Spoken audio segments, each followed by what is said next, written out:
Welcome to The Last Breakfast. Please enjoy the video. In this video, I will show how to make roll cake at home using an easy method. First, preheat your oven to 350 degrees Fahrenheit and line a baking sheet with parchment paper. Separate 4 large eggs, placing whites in one bowl and yolks in another. Add 1/2 cup of granulated sugar to the yolks and beat until light and fluffy. Sift in 3/4 cup of all-purpose flour and 1 teaspoon of baking powder, mixing until just combined. Now, carefully spread your prepared batter evenly onto the lined baking sheet, ensuring it's about 1/4 inch thick.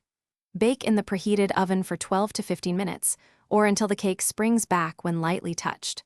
While still warm, immediately invert the cake onto a clean kitchen towel dusted with powdered sugar. Gently peel off the parchment paper.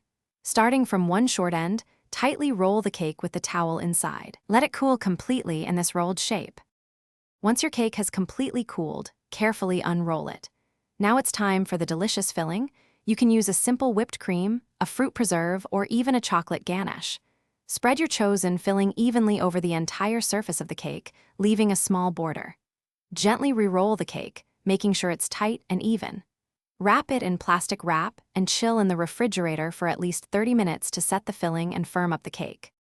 After chilling, your homemade roll cake is ready to be enjoyed. Carefully unwrap it and place it on a serving platter. Using a sharp knife, slice the cake into 1-inch thick pieces. You can garnish each slice with fresh berries, a dusting of powdered sugar, or a drizzle of chocolate sauce for an extra touch. This easy method ensures a beautiful and delicious dessert every time. Remember to check the description for links to other great deals, including smart speakers to bring your space to life. Share your creation with family and friends. Thanks for watching. If this was helpful, leave a like and consider subscribing. See you next time.